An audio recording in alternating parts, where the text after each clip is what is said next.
So, your uncle. What's wrong with him? He's possessed. As in the devil? Something like that. He says a dark man is following him, watching him at all times. What do you make of it? It's nonsense, of course, but I'd be lying if I said it didn't bother me. You see, it runs in my family. Possession? No, Detective. Deteriorating melancholy. Practically every member of the Hartwood family is driven mad before they grow old.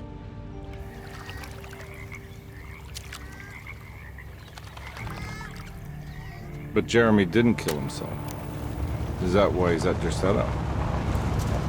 Despite being convinced that he is truly possessed, he decided to put his last chips on Dr. Gray and his psychoanalysis, figuring he might stumble upon some cure.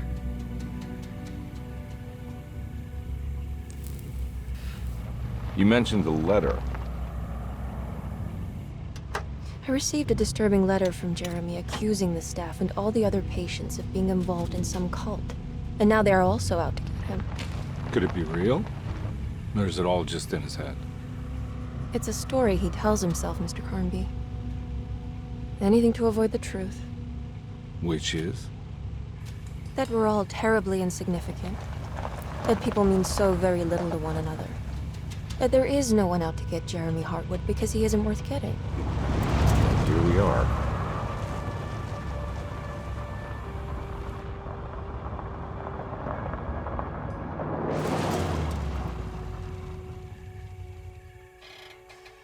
My uncle's not well, Mr. Carnby.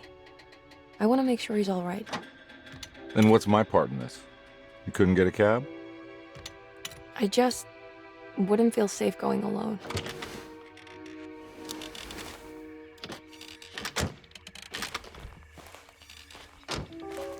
Did you bring a gun?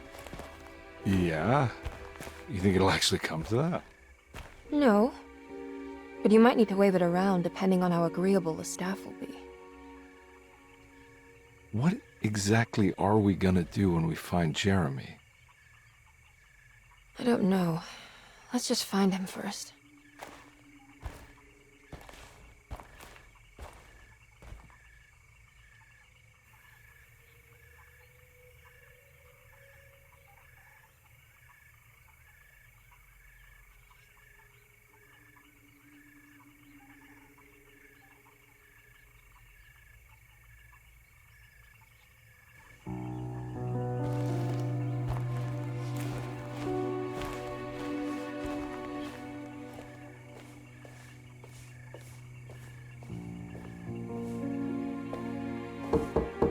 Hello?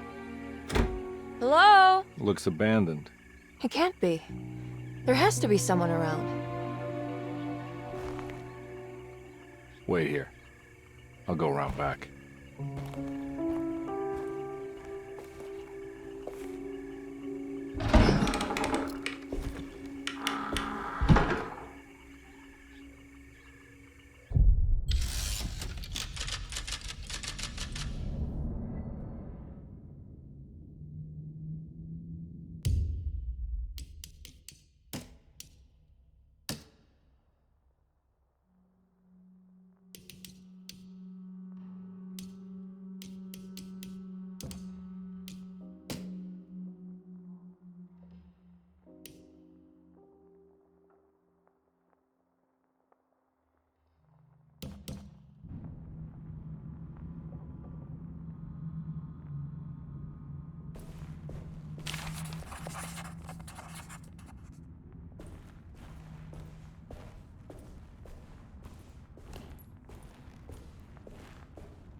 Now what do we got here?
I'm not getting in there.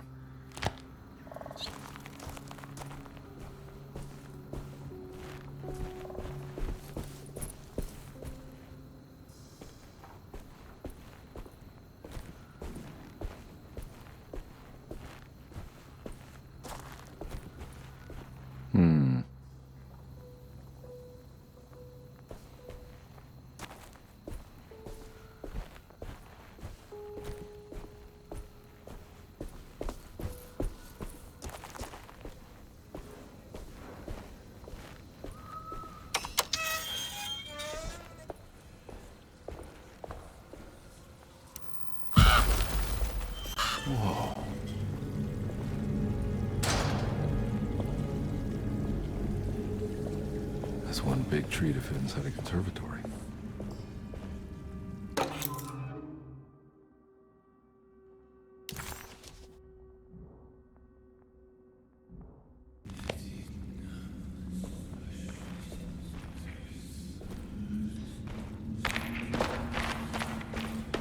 Huh? What?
Don't mind if I do.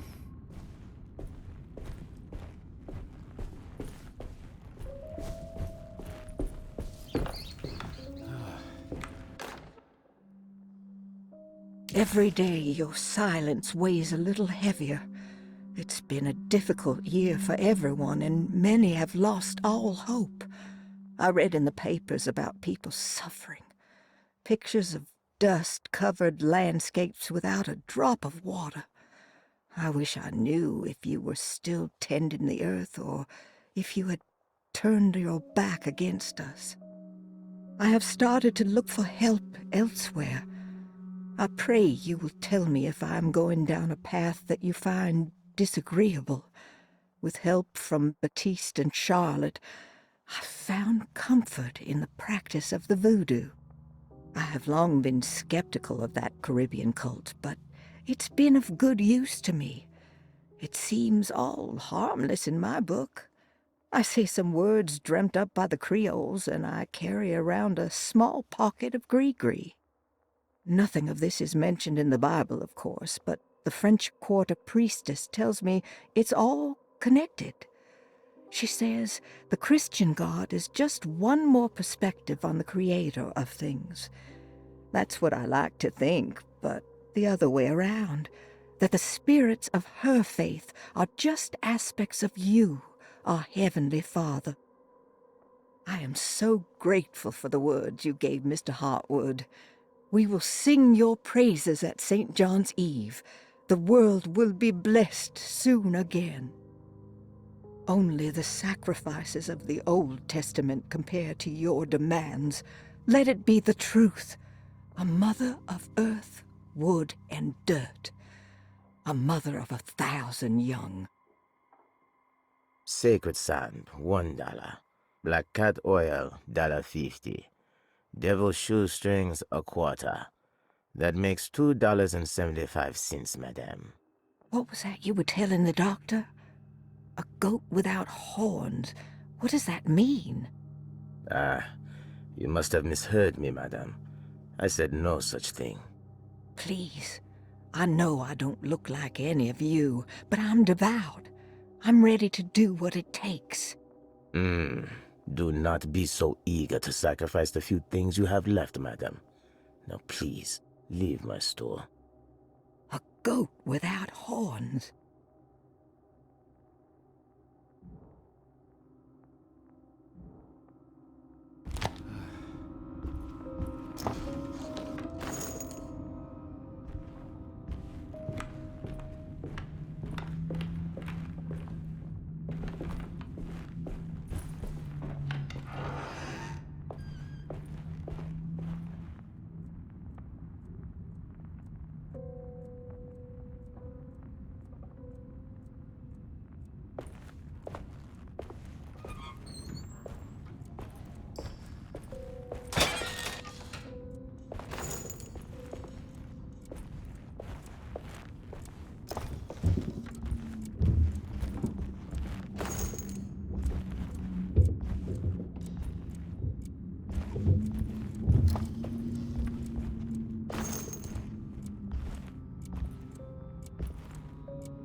I need the key.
Sunday, June 22nd.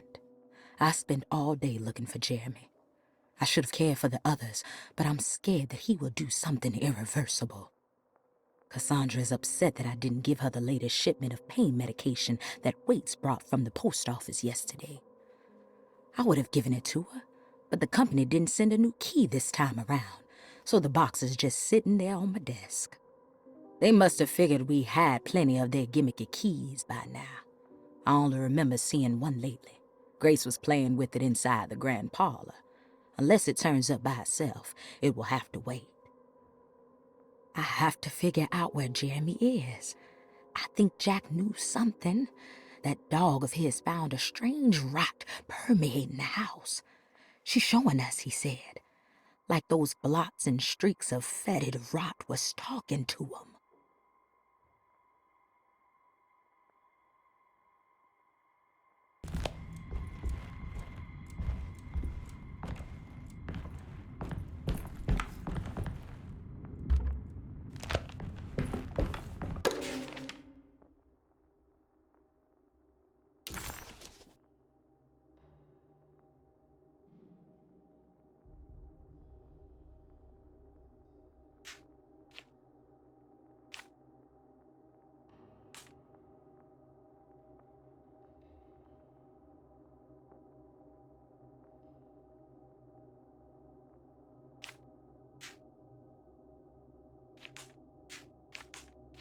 Hey.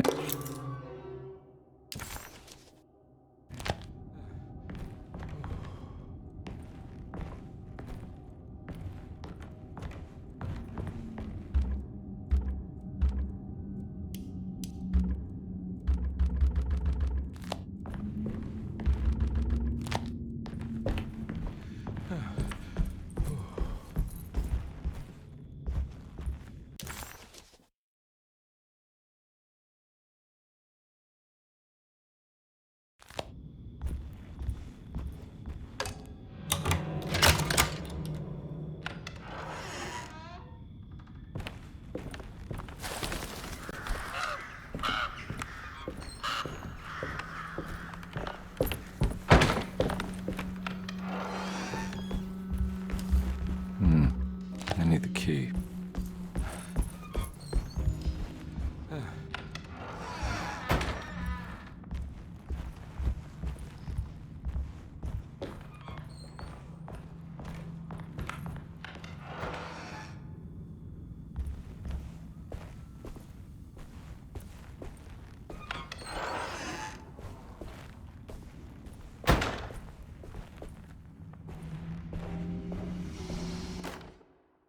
Please do not touch the boiler.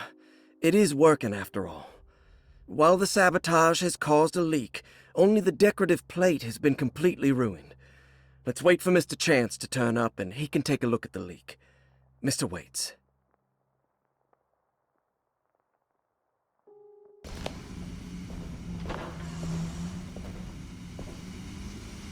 That doesn't look safe.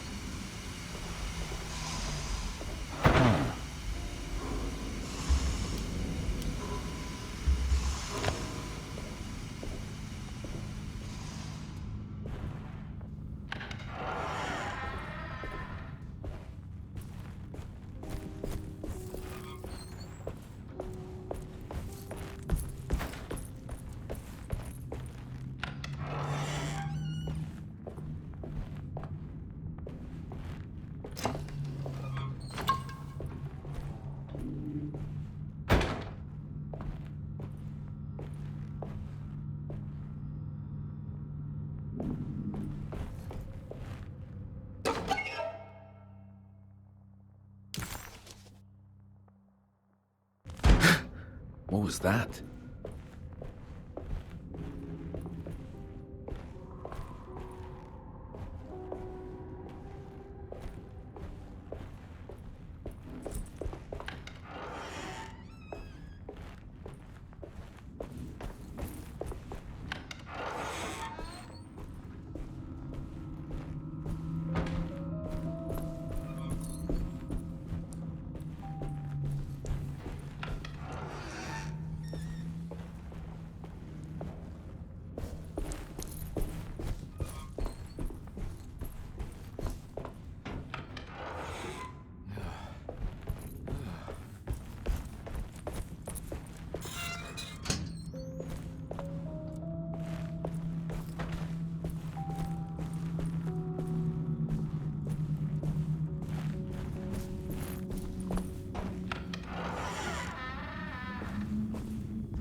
I need the key.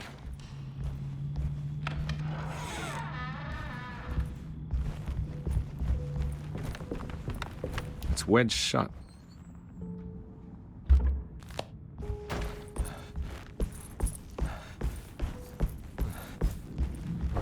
Looks important.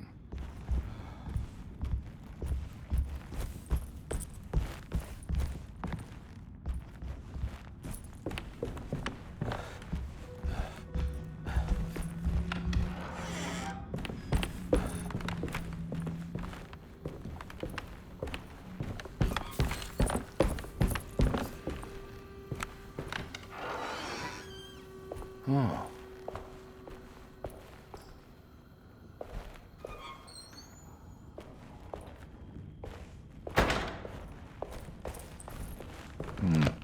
I need the key.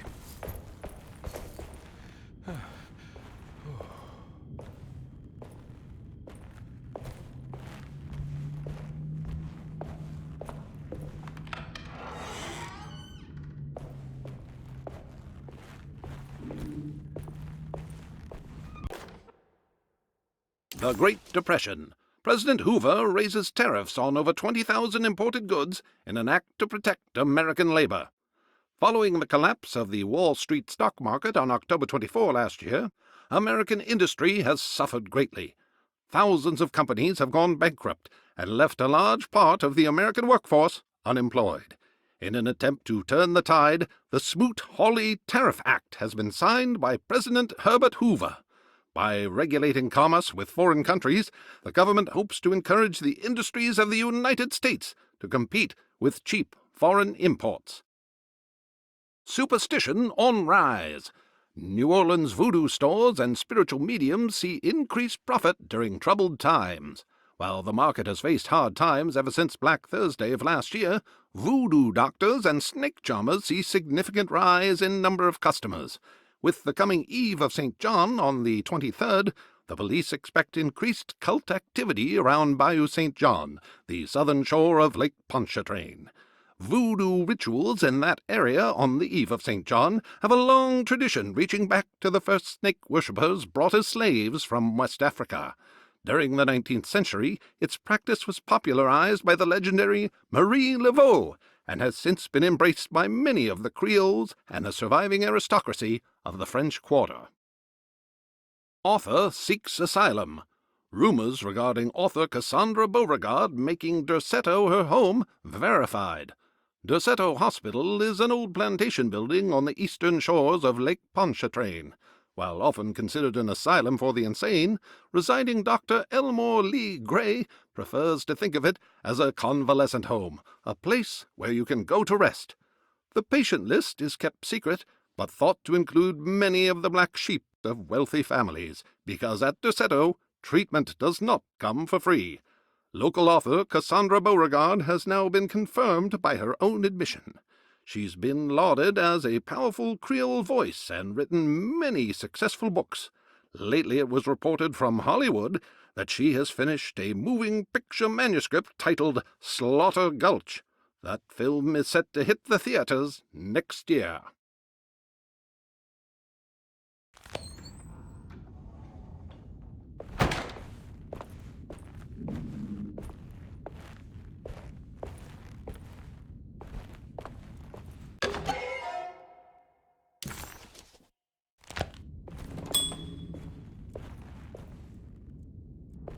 I need the key.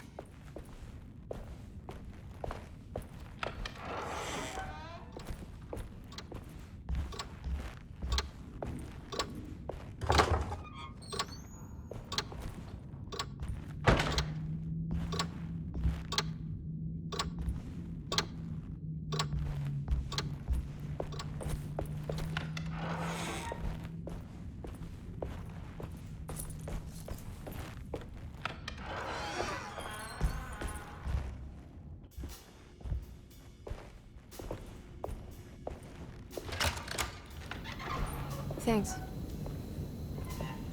What are you doing? Who are you? Whoa, pardon me, excuse me. My name is Edward Carnby, private investigator. I hope you don't mind we let ourselves inside. I do mind. This is private property. You can't just barge in here. I'm sorry about all this, but I'm looking for my uncle. It's urgent, and no one was answering the door. We can't hear you knocking anymore. None of us can. Who is your uncle, darling? Jeremy. Am I right? She has that Heartwood gloom, doesn't she? That's right. I'm Emily Hartwood. I just came to make sure my uncle is all right. Well, he is unavailable right now. You will have to come back another day. Unavailable how? Is he sleeping? We can wait. He's lost. Don't I know you from somewhere? Who's your man again, Miss Hartwood? My name's Edward Carnby, private investigator. Splendid.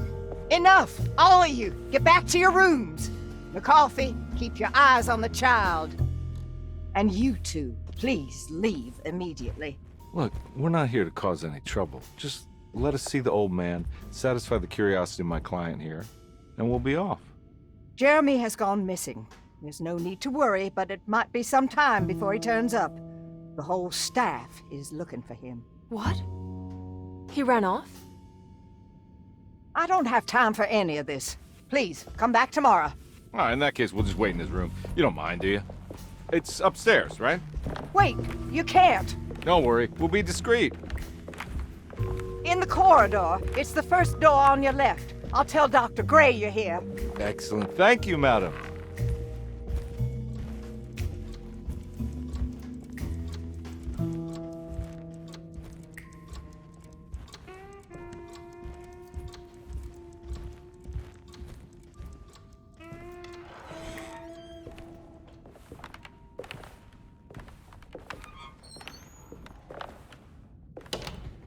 All right, here we are.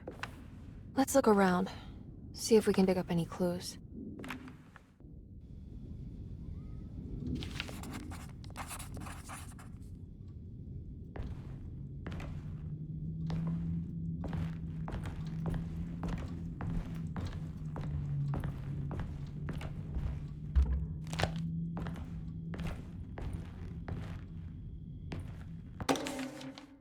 Every night the dark man stands opaque at the threshold of my room, counting the days until my spirit spills out of my tired shape.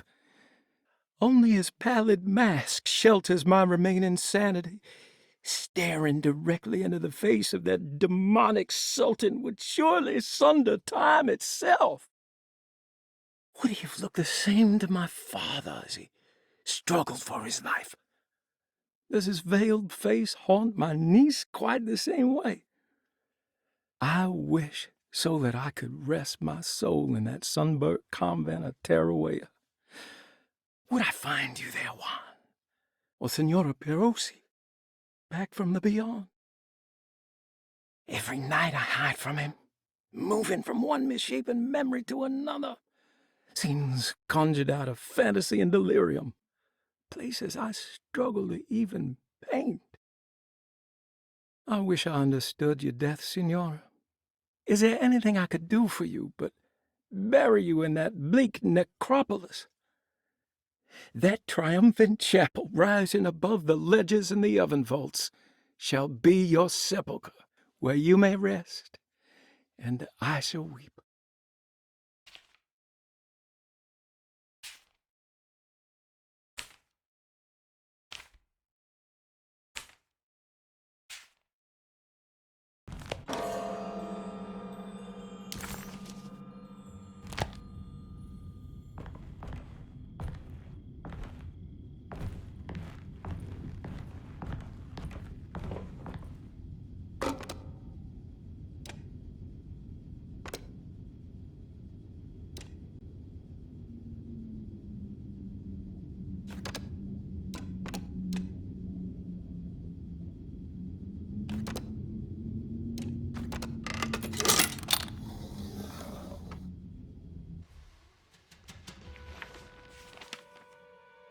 Hey, you know anything about this? Looks like some sort of talisman.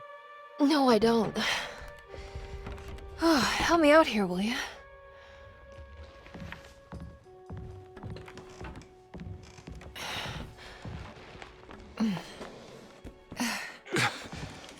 I would kill the guy, throw some of this stuff out. I'd be crazy too if I had this much junk lying around.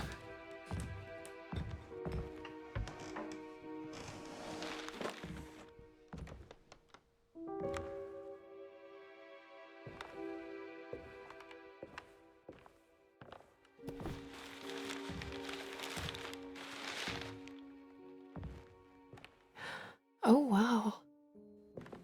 That's striking. I want to save this one.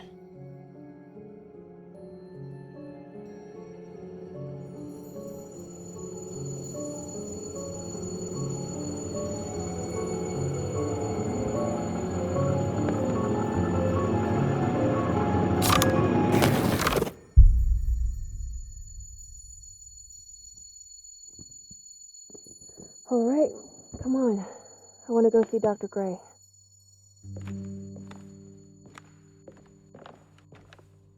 Come on, let's go.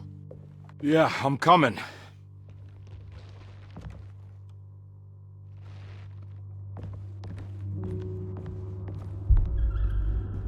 Miss Hartwood.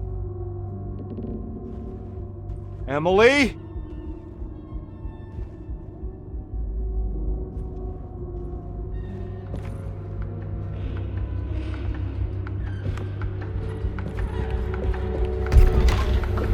What the hell is going on?